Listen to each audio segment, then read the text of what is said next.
नमस्कार।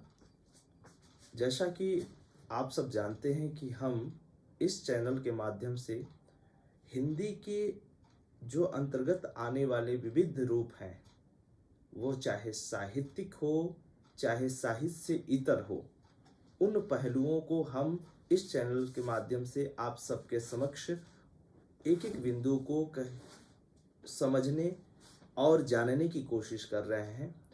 आज हम हिंदी साहित्य क्या है या किसे हम हिंदी साहित्य कहेंगे, इस पक्ष को लेकर आप सबके समक्ष उपस्थित हुए हैं।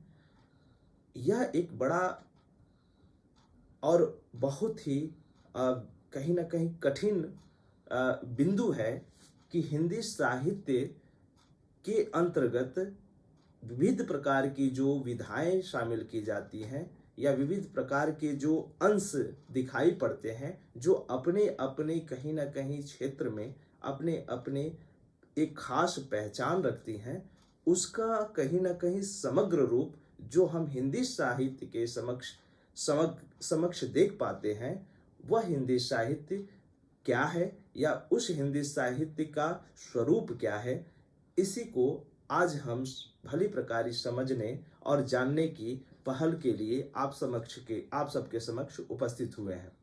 तो इस विषय को सर्वप्रथम हम जानने के क्रम में यह कोशिश करेंगे कि हिंदी विषय क्या है या किसे हम हिंदी विषय के रूप में जानते हैं, अर्थात इसका तात्पर्य क्या है। तो इसे हम भली प्रकार देखेंगे। इसके बाद हम इसकी प्रासंगिकता को देखेंगे कि इसकी विविध रूपों में प्रासंगिकताएं क्या है, किस मानक को लेकर हिंदी साहित्य जो शुरुआत हुई और किस मानक के साथ आज वर्तमान परिस्थिति में दिखाई पड़ती है, और क्या वह मानक को पूरा करते हुए नजर आ रही है कि नहीं। इन सभी पहलुओं को हम एक एक करके समझने की कोशिश करेंगे। साथ ही साथ हम यह भी जानने की कोशिश करेंगे कि इस हिंदी साहित्य का उद्देश्य क्या है, किस उद्देश्य को लेकर यह हिंदी साहित्य अपने आप में कई पक्षों को या कई विषयों को जो शामिल करते हुए पूर्ण करती है या पूरी करते हुए दिखाई पड़ती है। तो इस उनका उद्देश्य क्या है या किस उद्देश्य को अपने अंतर्गत शामिल करते हुए दिखाई पड़ती है, इसको जानने की कोशिश करेंगे। हम यह भी जानने की कोशिश करेंगे कि इस विषय को पढ़ने की हमें ज़रूरत क्या होती है या इस विषय को पढ़कर हम क्या सीखते हैं, किस तरीके का ज्ञान या संवर्धन, जो ज्ञान का संवर्धन होता है वह हो पाता है। तो एक एक करके हम भली प्रकार जानने और समझने की कोशिश करेंगे। तो हिंदी साहित्य को समझने और जानने से पूर्व हमें यह जान लेने की ज़रूरत है कि यह हिंदी साहित्य में जो दो शब्द हैं, एक हिंदी और दूसरा साहित्य, इन दोनों में क्या समानता है तथा इन दोनों का निहितार्थ क्या है। यदि हम हिंदी को समझ लेते हैं और तत्पश्चात साहित्य को समझ लेते हैं, तो निश्चित तौर पर हम हिंदी साहित्य के स्वरूप को भली प्रकार समझ और जान सकते हैं। तो हिंदी, एक शब्द हिंदी और दूसरे शब्द साहित्य में एक गुण परिप्रेक्ष्य छुपा हुआ है, गुण निहितार्थ छुपा हुआ है। तो इन दोनों को हम एक एक क्रम में पहले समझते हैं और उसके बाद हम हिंदी साहित्य को भली प्रकार समझेंगे और जानेंगे भी। तो आज हम हिंदी को जानते हैं कि इस हिंदी जो हमें हिंदी दिखाई पड़ रही है या जिस हिंदी की बात हम करते हैं वह हिंदी है क्या, किसे हम हिंदी कहते हैं या हिंदी हमारे लिए क्या मानक रखती है। तो इन सभी बिंदुओं को हम यहाँ जानते हैं, एक एक करके समझने की कोशिश करते हैं।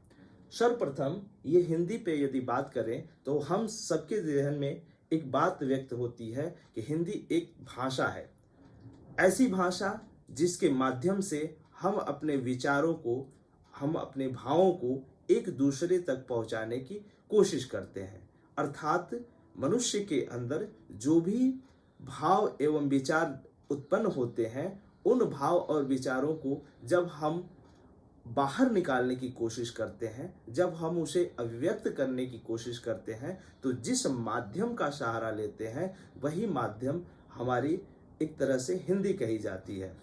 क्योंकि हम भारतीय हैं और भारतीय होने के नाते हमारी जो मातृभाषा के रूप में जिसको हम अपनाते हैं वह हिंदी है। तो यहाँ पर हिंदी जो अभिव्यक्ति का माध्यम बनता है, अभिव्यक्ति का माध्यम है, तो इस तरीके से यह हमारे कहीं ना कहीं अंतरंग में व्याप्त है।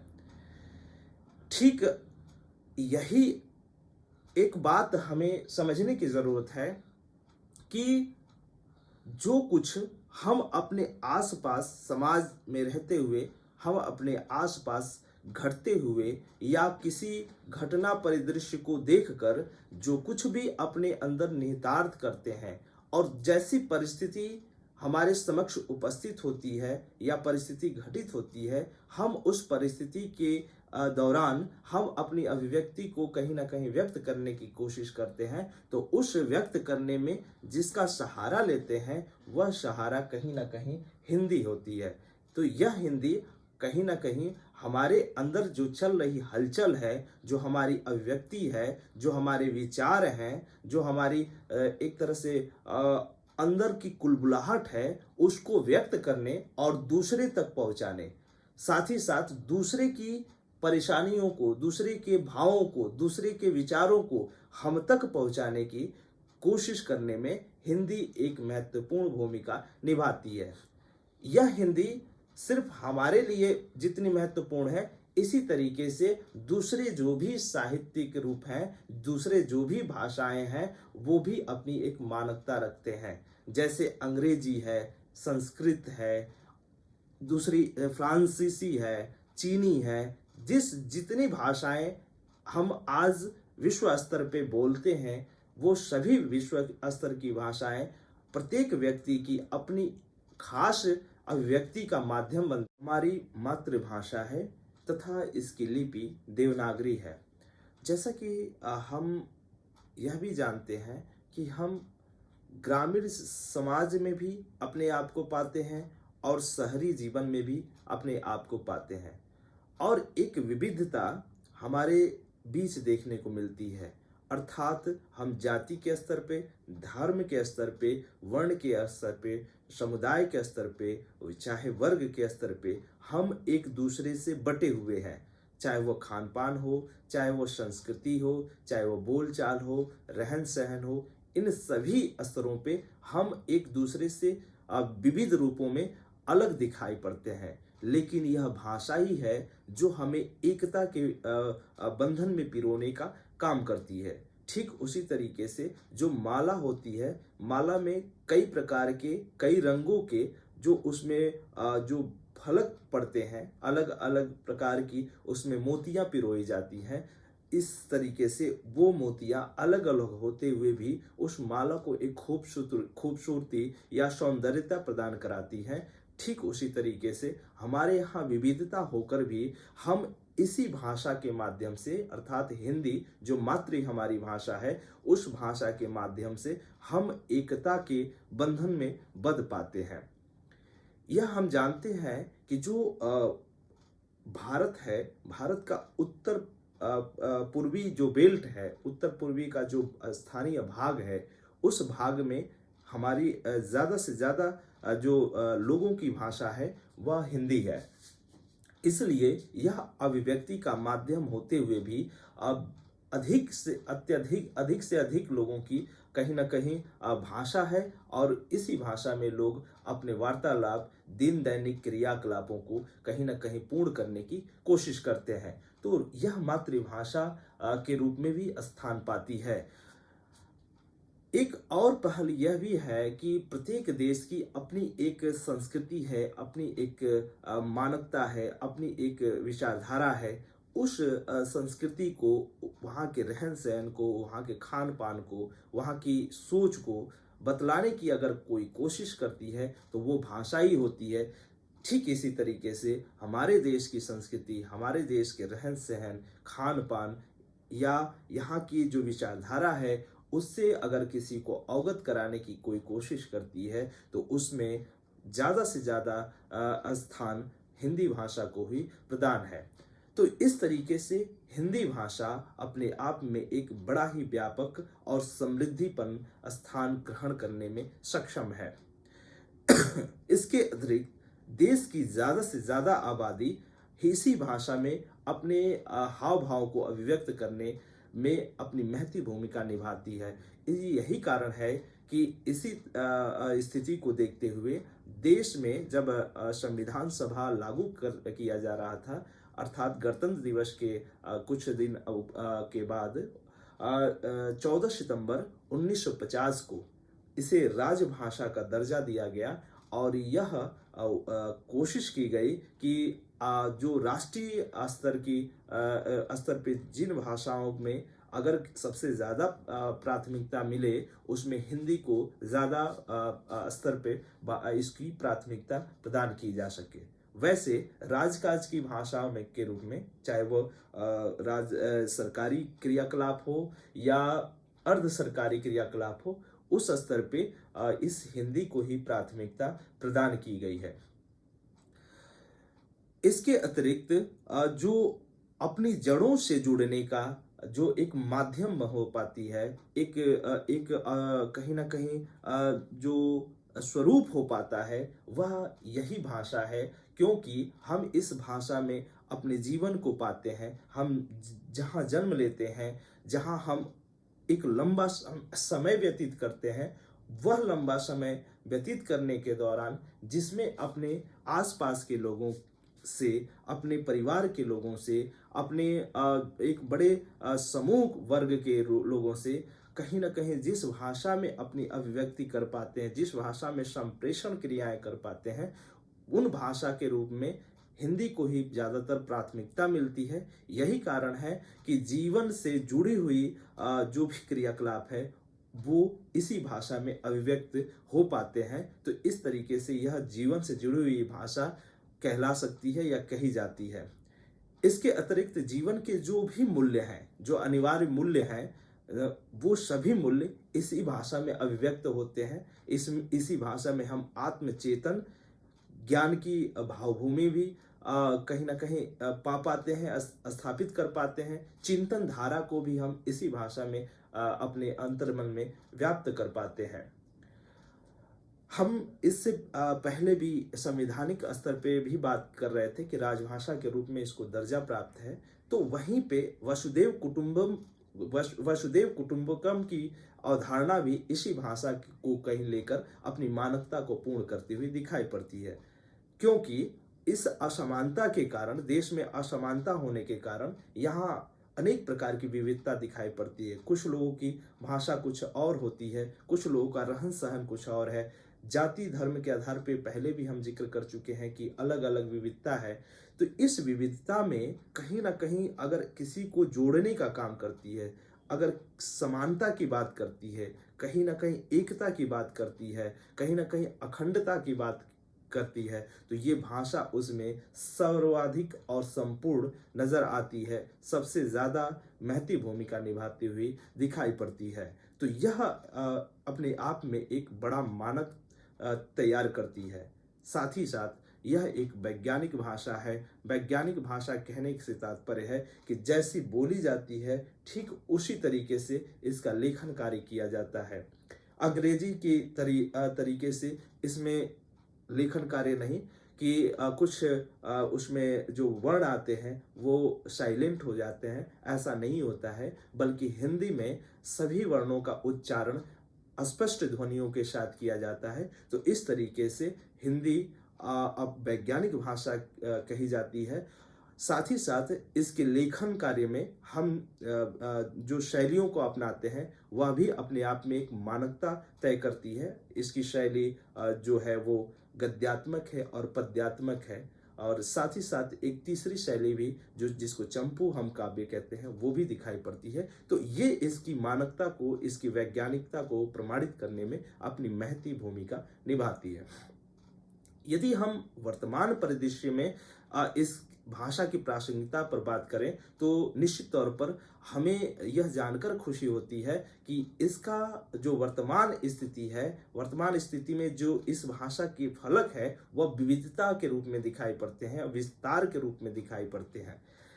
आज आज सोशल मीडिया का दौर है और सोशल मीडिया के दौर में जो यूट्यूब है, फेसबुक है या इंस्टाग्राम है, ट्विटर है या सोशल मीडिया के जो भी विविध प्लेटफॉर्म हैं, उन सभी प्लेटफॉर्म पे जो वार्तालाप का माध्यम अधिकाधिक संख्या के लोगों के बीच बनी हुई है वो कहीं ना कहीं हिंदी है। और हिंदी को जब हम कंप्यूटराई भाषा के रूप में मान्यता प्रदान करते हुए दिख रहे हैं तो यहाँ पर हिंदी की और भी प्रासंगिकता बढ़ती हुई नजर आ रही है। इसके अतिरिक्त समाचार पत्र हुए या पत्रिकाएं हुई या किताबें हुए, अखबार हुए या इश्तहार हुए, उन सभी की भाषाओं के रूप में भी हम हिंदी को कहीं ना कहीं स्थापित पाते हैं, हिंदी को ही कहीं ना कहीं स्वीकृत रूप में देख पाते हैं। साथ ही साथ जो विज्ञापनों की भाषा है, जो इश्तहारों की भाषा है, वहाँ पे भी हिंदी बहुतायत संख्या में देखने को मिलती है।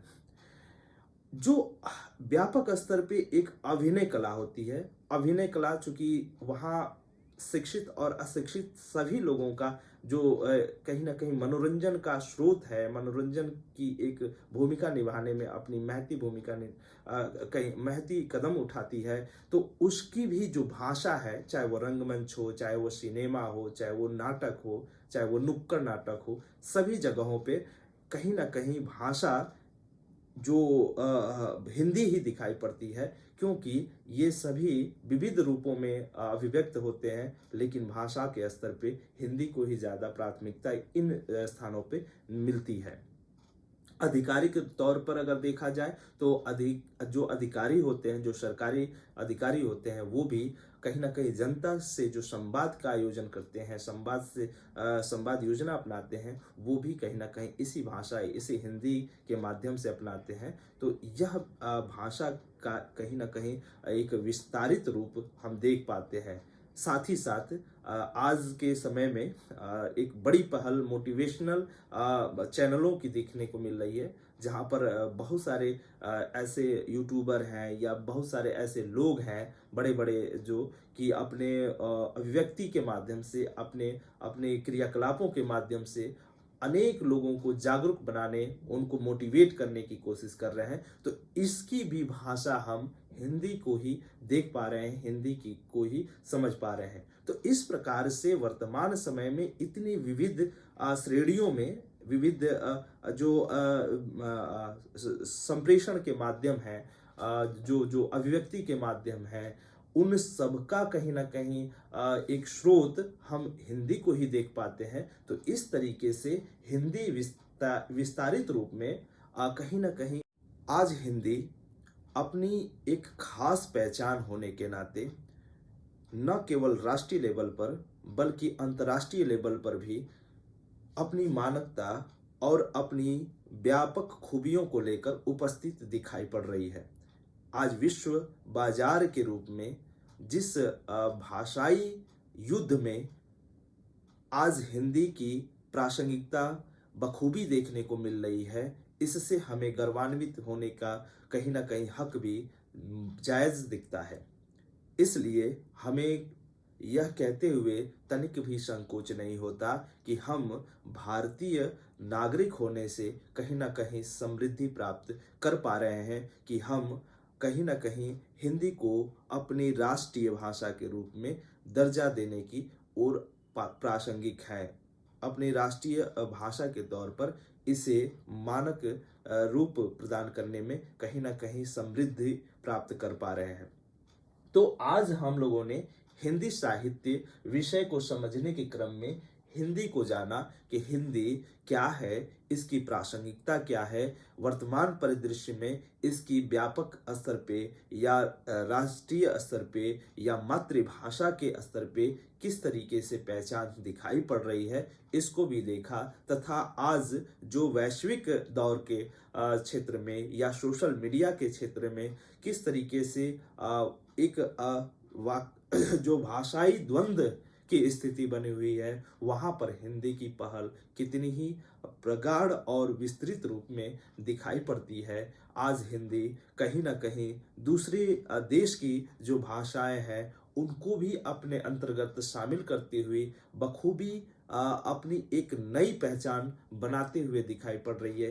इन तमाम बिंदुओं की चर्चा हम इसके माध्यम से कर चुके हैं।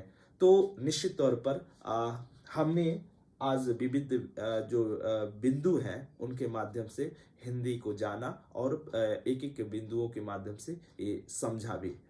मुझे उम्मीद है कि यह पहल आप लोगों को अच्छा लगा होगा और निश्चित तौर पर इसमें जो दी गई जानकारियां हैं वो आपके ज्ञानवर्धन के लिए कहीं ना कहीं उपयोगी साबित होंगी। इसी आशा के साथ मैं आपसे आज विदा लेता हूं और यह उम्मीद करता हूं कि आगे जो दूसरी क्लास होगी, जो आगे हम क्लास लेंगे वो साहित्य के ऊपर होगी और साहित्य के विविध आयामों को इसी तरीके से खोलते हुए और यह देखने की कोशिश करेंगे कि किस तरीके से वह हमारे जीवन से जुड़ती हुई नजर आती है, किस तरीके से वह मनुष्यता के पैमाने को साबित करती हुई कहीं ना कहीं एक फलक बनाती है और किस तरीके से उसकी अपनी एक खास पहचान हमारे आसपास के जनजीवन से जुड़ती हुई दिखाई पड़ती है। तो इन विविध बिंदुओं को कल हम जो अगली वीडियो होगी उसमें देखेंगे और समझेंगे भी।